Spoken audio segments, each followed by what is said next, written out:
Thank you. So yeah, I'm Justin Mogenier. I work with Hog Island Oyster Company, and I want to take a look at our operations here in the Bay and really shellfish as a whole here in Humboldt Bay.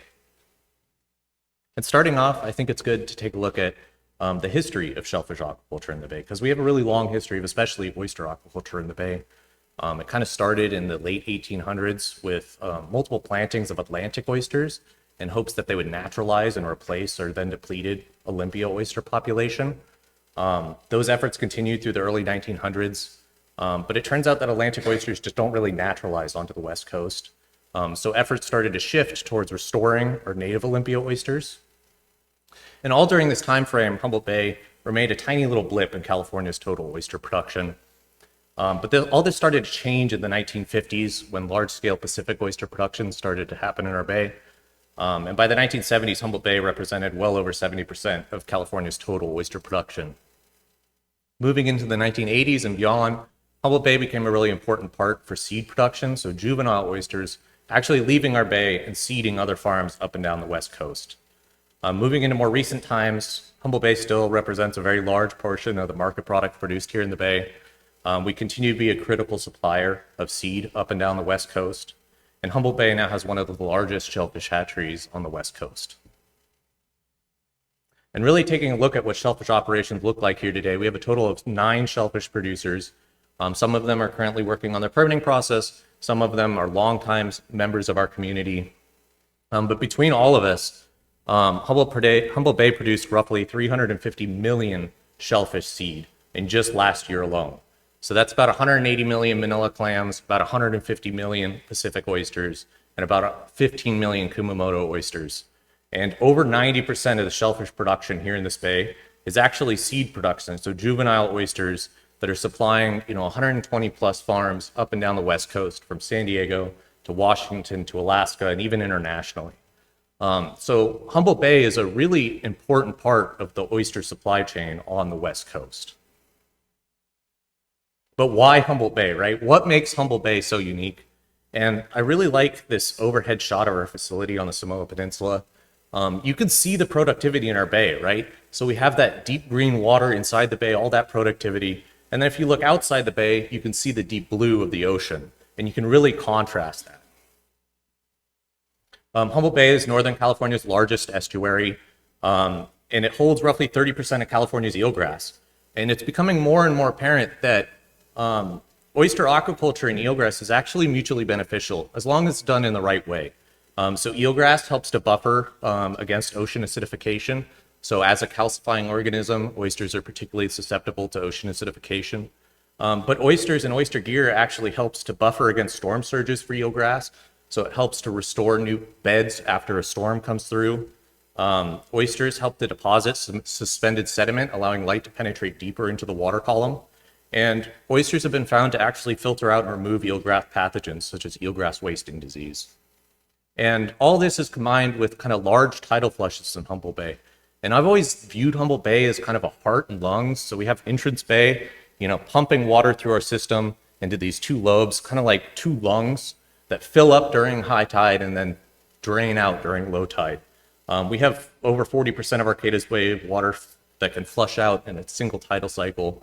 The whole bay can completely flush out in 4 to 21 days. And this is in conjunction with roughly 70% of the bay being exposed during low tide.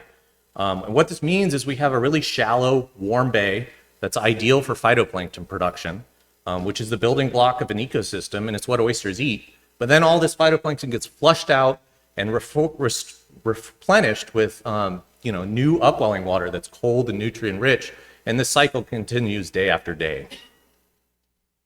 And all this kind of culminates into Humboldt Bay being truly unique for shellfish aquaculture.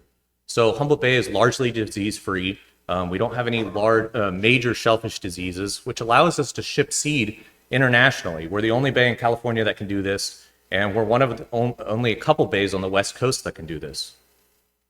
And we're also not experiencing some of the things that are seen in bays up and down the West Coast. We're not experiencing summer oyster mortality syndrome, which is a syndrome that's caused by a multitude of environmental stressors. We see 30 to 90% mortality in near market ready oysters, so this could have a huge impact on business because we've already put all this time and effort into oysters just to have them die. It's seen in Morro Bay, it's seen in Tomales Bay, it's seen in Puget Sound, East Coast, Gulf Coast. It's not really seen here in Humboldt Bay, knock on wood. But we're also not experiencing things like unexplained larval crashes in our hatchery. Hatcheries in Washington, the East Coast, internationally, like in New Zealand, they're all experiencing unexplained larval crashes. Larval crashes in the hatchery aren't particularly uncommon, but the frequency and not knowing why is becoming a real issue in the industry. And this is highlighted in Kona. We have a couple of shellfish hatcheries on the West Coast that supply a lot of seed for the West Coast in Kona, and they're regularly experiencing 90% mortality. And that can have a huge impact on the supply chain for the West Coast. And I think it really highlights how closely tied together, oyster aquaculture and our ecosystems are. And in my opinion, it really highlights how healthy our ecosystem here in Humboldt Bay is. Kind of shifting gears, I want to take a look at our operations here in Humboldt Bay. And before we do that, I just want to give a brief company background. So we've been around for over 40 years now. We were founded in 1983 in Tomales Bay, which is that tiny sliver of a bay just north of San Francisco Bay. And for the first 20 odd years, we were buying shellfish seed, growing it and supplying it wholesale and retail. But all that started to change in 2003 with our first restaurant in the San Francisco Bay Ferry Terminal. That restaurant turned out to be a pretty big success, and it led to our second restaurant in Napa in 2008. During that time frame, there's actually a really large seed shortage on the West Coast, and it led us to kind of shift and start our Humboldt location, starting with our nursery and hatchery, and that allowed us to become fully vertically integrated. So we've been here in the Bay for about a decade now. Since then, we've opened 2 more restaurants in the Bay Area, acquired a 250-acre ranch down in Marshall, and then just 2 years ago, we finally got approved for Humboldt intertidal farm, after close to 10 years of dealing with California's wonderful permitting process. We're the first new farm in California in close to 30 years. So this was a huge milestone.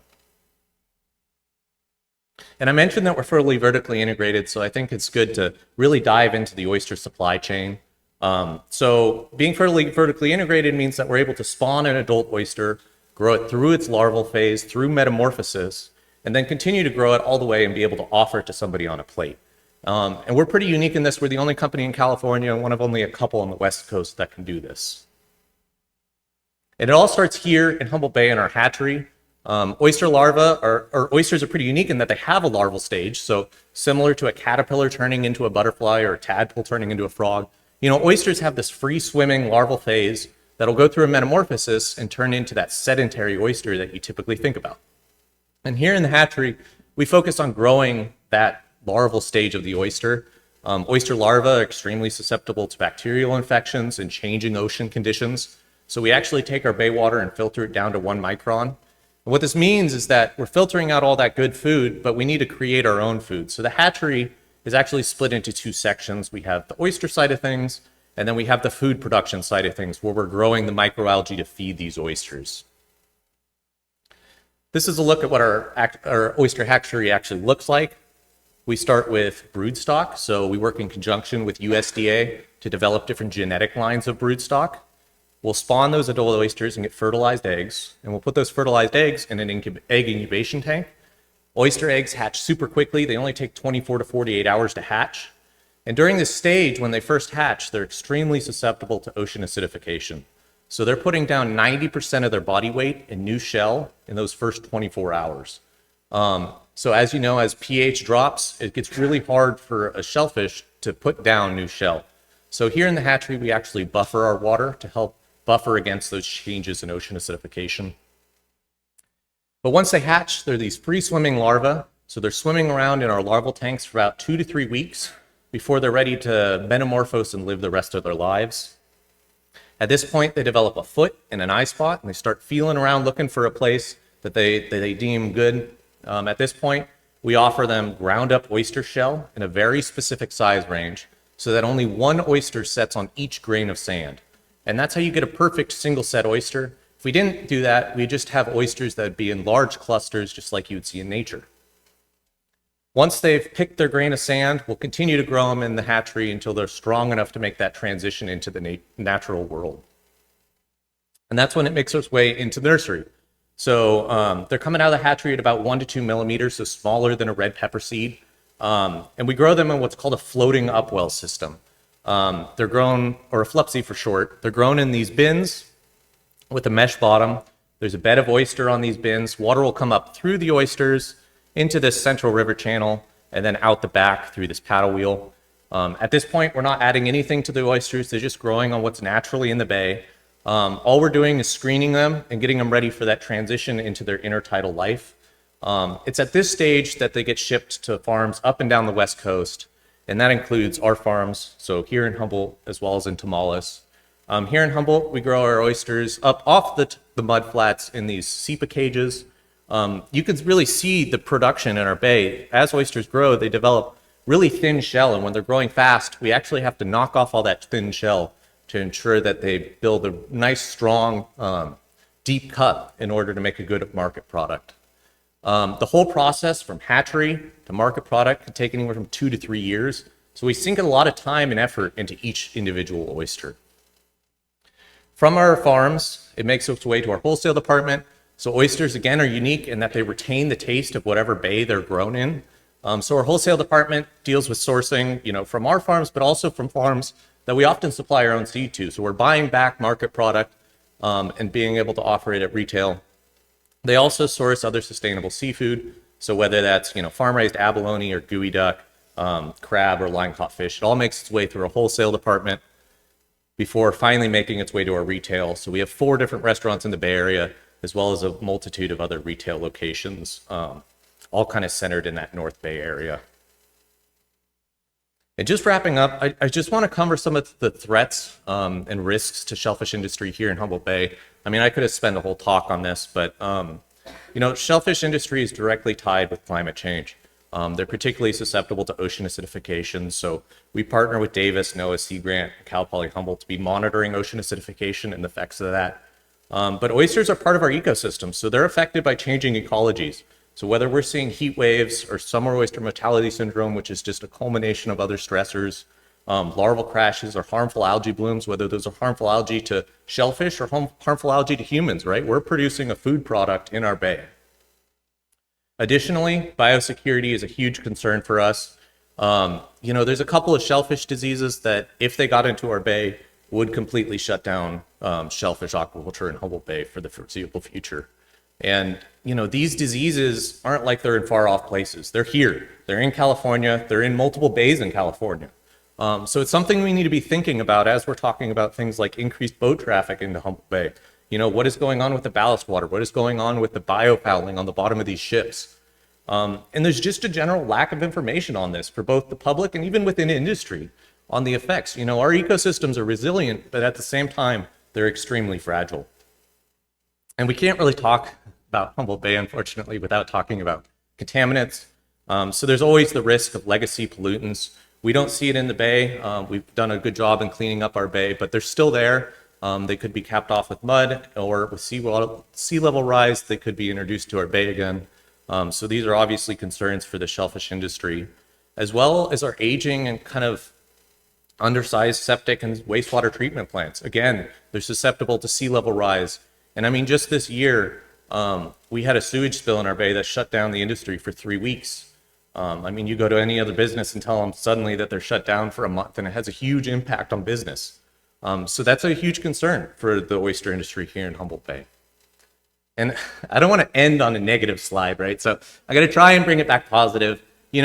Oyster aquaculture and oysters in general are directly tied to our ecosystems. And I often view them as kind of like a canary in the coal mine. We're out there every day, boots in the mud, monitoring our ecosystem. Ultimately, we're growing part of our ecosystem. And I think it's really important for us sometimes to take a step back and look at Humboldt Bay in the context of the rest of the bays on the West Coast. And I think, we have a really healthy ecosystem, and it's something we need to continue to protect into the future, because that's ultimately what makes Humboldt Bay truly unique. With that, I just wanted to thank you all.